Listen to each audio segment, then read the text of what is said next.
Hello and welcome to the John Ark Show. Today we're going to interview actress Sara Karloff. She is the daughter of horror movie actor Boris Karloff, who starred as Frankenstein in the 1931 classic movie. She also currently runs Karloff Enterprises.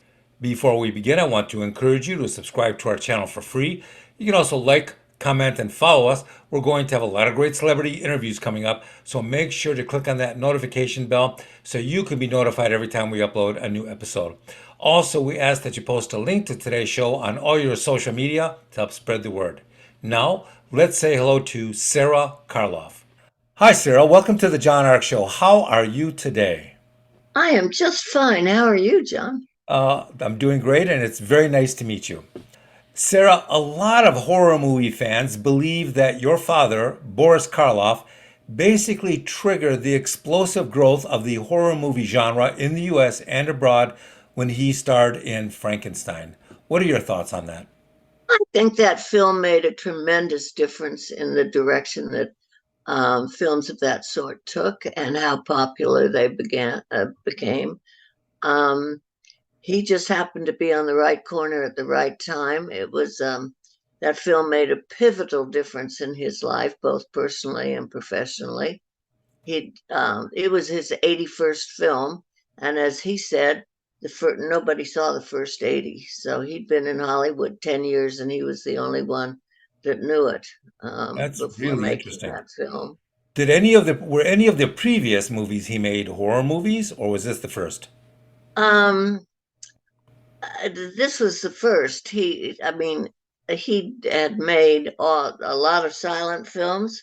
Mhm. He had made films where he was a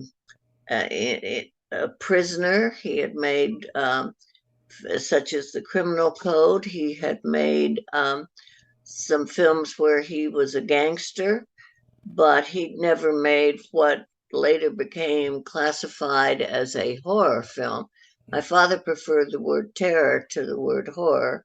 Mhm. He felt that terror involved the participation of the audience and its imagination and left it up to it startled and perhaps frightened the audience temporarily, whereas the word horror denoted blood and gore and a portion of disgust. Mhm. And as some of today's films do, so he preferred the word terror to the word horror, but he was known as the um, king of horror. I How know. old were you when you realized your father was a major movie star? It never really entered my life because my father didn't bring his work home. The name Karloff, of course, was highly recognizable while I was growing up, but I was probably 12 before it began to make a difference in my life. Now, at some point, you did watch your father on the screen, probably on television or in the movies, and you realized that that scary person was your father. Did it have an effect on you, or were you fully prepared for this at that point? Oh, those films were mainly watched by boys and men, Mhm. not girls. I went to a private girls' school. I can assure you that was not on the curriculum or on the agenda to watch those sorts of films. And actually, I was 19 before I saw Frankenstein, and I watched it on television alone in our living room. And by that time, I'd heard so much about it and I'd read so much about it that it didn't frighten me. I watched it rather studiously. And it wasn't a horror film at all. It, the character invoked sympathy. And my father had always said that children understood the creature and understood that the creature was the victim and not the perpetrator. And I could understand that certainly when I saw it for the first time. I've seen it many, many, many times since then, but that happened to be the first time I ever saw it. Now, when you saw Frankenstein for the first time, Did you see your father's soul behind that makeup, or did it seem like an entirely different entity? Both. Interesting. Um, it seemed like a totally different entity because my father was the antithesis of the roles he played.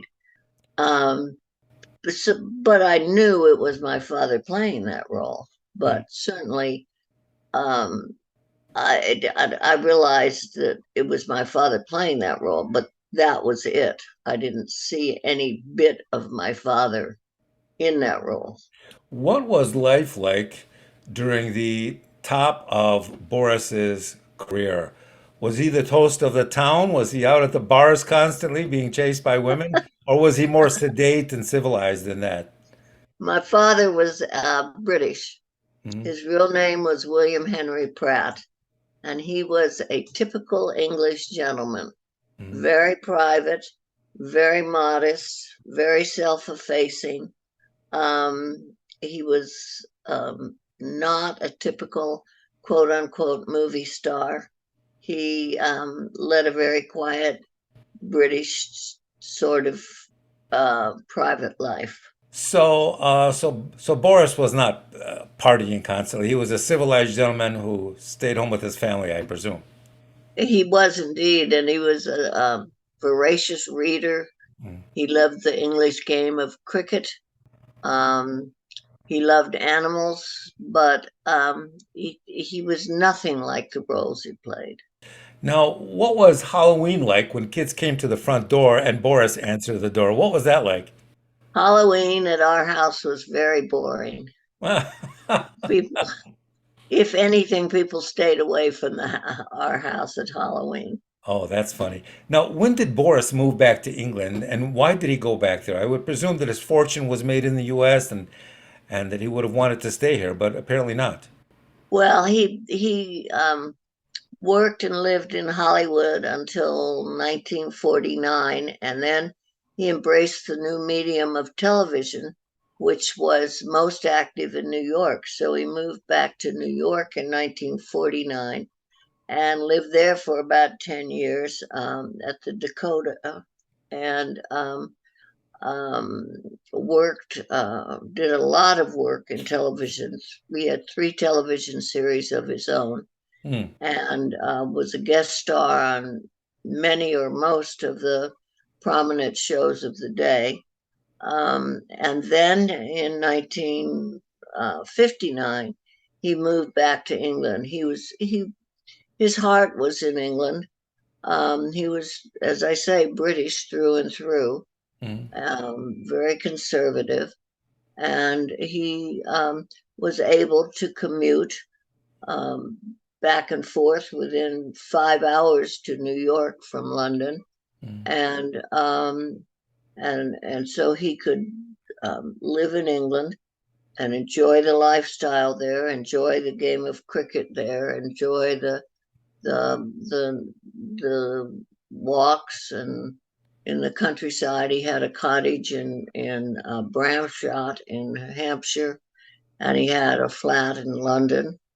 So he had the best of both worlds in England, and then he would come either to New York to work, or he'd fly over the pole and come to Los Angeles, Hollywood to work. And he worked right up and almost until the day he died, and he did die in England. Now, you said Boris would fly across the ocean relatively uh, frequently. What what did passengers say when they looked to their left and they saw Frankenstein sitting next to them?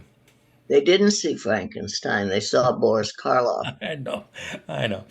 So I've seen. Let me tell you how this interview came about. I saw Boris and his movies as a child all the time and loved them, but I came across some old interviews with Boris online, and I marveled at how civilized and gracious and intelligent and well mannered he was. He was the consummate English gentleman, as you say. What do you attribute that to? Was that his education? Was that his family background? Was that the culture in the country he was born in? Where does this come from? Because he projects an air of civility and graciousness unlike you would ever expect to see in Frankenstein. Well, he wasn't Frankenstein, he was Boris Karloff. He was William Henry Pratt. Mm. Frankenstein was simply one of the roles he played. He played many, many different roles. He also is the Grinch on How the Grinch Stole Christmas, for which he won a Grammy. He did 20 some odd children's recordings. Hans Christian Andersen, Rudyard Kipling. He was on Broadway in 5 plays, one of which was Peter Pan, one of which was The Lark opposite Julie Harris, for which he was nominated for a Tony. He did an enormous body of radio work. He did an enormous body of television work. Frankenstein and the first 3 Frankensteins, Frankenstein, Bride of Frankenstein, and Son of Frankenstein, were just 3 of the films he did out of 167 films. So he was fortunate enough to be typecast, but he did an enormous body of work in all entertainment forms. But in body and soul, he was a British gentleman, educated in England for the consular service. He was the youngest of 9 children. All of his brothers, as well as himself, were educated for the consular service. That was not what he wanted to do. He always wanted to be an actor. So he left home at the age of 21 and boarded a ship and came to British Columbia and spent 10 years in British Columbia in repertory theater, sometimes getting paid, sometimes not. He told the story on himself that his salary was $30 a week when the curtain went up on his first performance, and it was $15 a week when the curtain came down on his first performance, because it was abundantly clear he'd never set foot on a stage before. But he learned the trade. He was a quick study, and he was passionate about being an actor, and he loved his profession. He never just walked through a part. He paid his dues in the first 80 films he made, and he was one of the founding members of the Screen Actors Guild. His card number was number 9. So he loved what he did, and he did so much more than for the profession, working with SAG, and so much more than just Frankenstein. But he was always a British gentleman. I'll And tell that's the you. way he was raised, that's the way he was educated, and that's the way he lived. I'll tell you what struck me, the contrast. When I saw him as Frankenstein on the screen, I thought this man does not project the soul of a monster. But I also thought when I saw him being interviewed on television, I thought this man has the soul of a diplomat. If he became a diplomat and he walked into a negotiation and he wore the Frankenstein suit while doing so, then who would argue with Frankenstein during diplomatic negotiations? We would win every situation.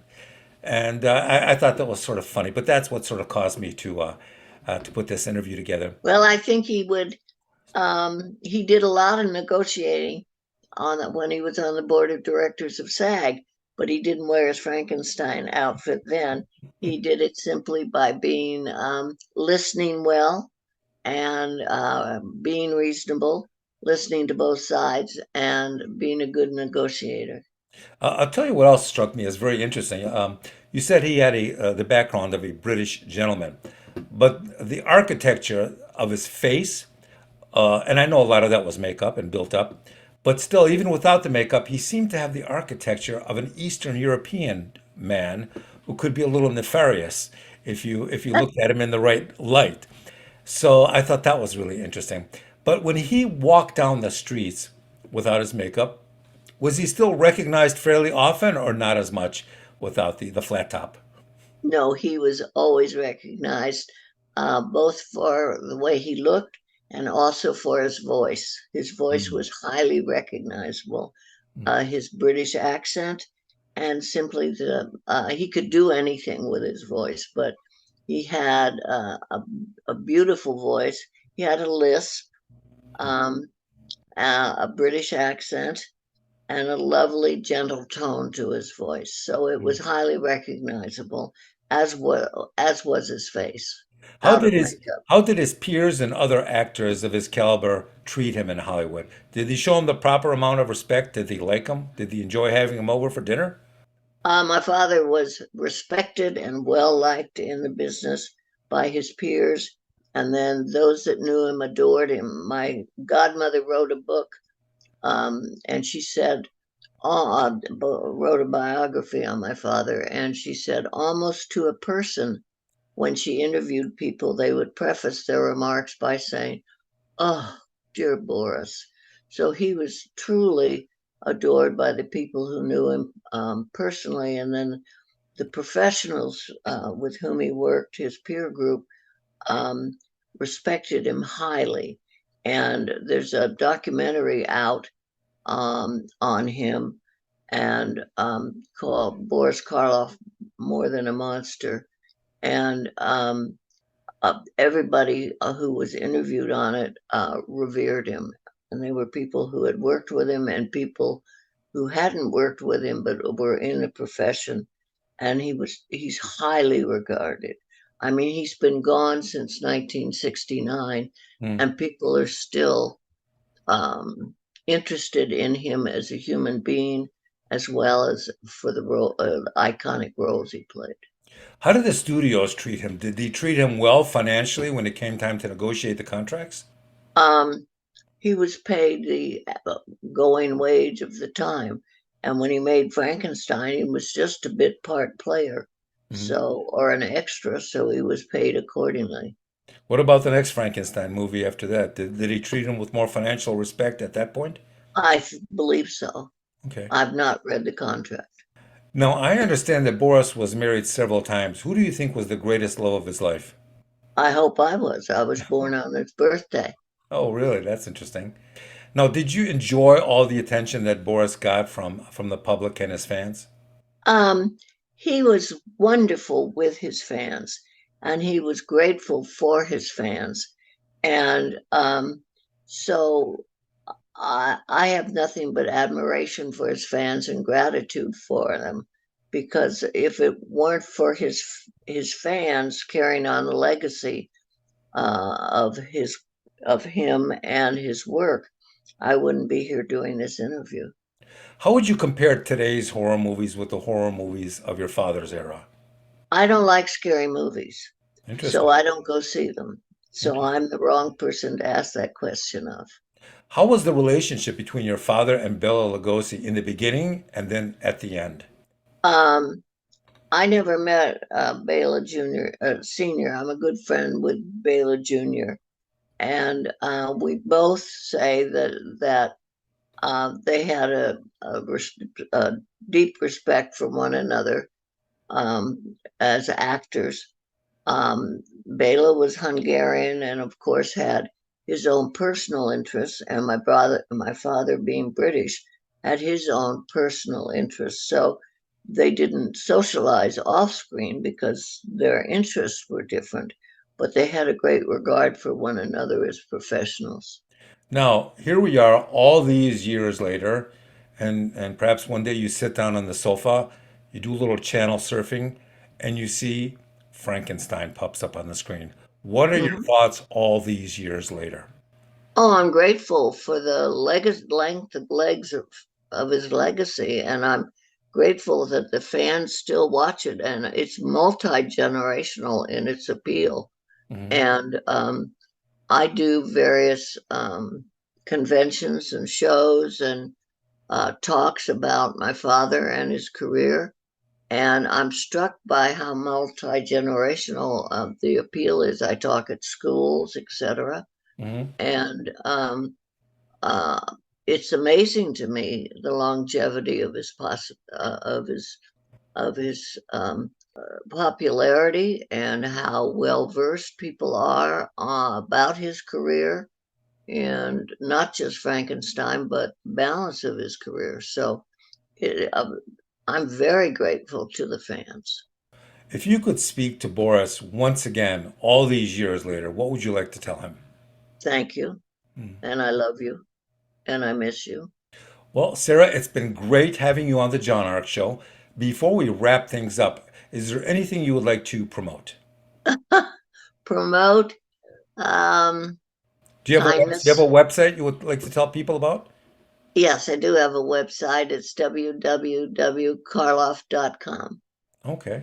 Yeah, we'd love Anything you else to you would like to visit put? that. Anything else you would Yeah. like to put out there? No, just kindness. Nice. Just kindness. And happy Thanksgiving and Merry Christmas. Well, I would like to thank you for coming on the John Ark Show once again. I want to wish you all the best to you and your family, and you're always welcome back on the show, Sarah. Thank you so much. It's been delightful. Thank you. Bye bye. Bye bye. Once again, thank you for watching. I want to encourage you to subscribe to our channel for free. You can also like, comment, and follow us. We're going to have a lot of great celebrity interviews coming up, so make sure to click on that notification bell so you can be notified every time we upload a new episode. Also, we ask that you post a link to today's show on all your social media to help spread the word. Thank you, and we shall talk to you soon. Bye bye.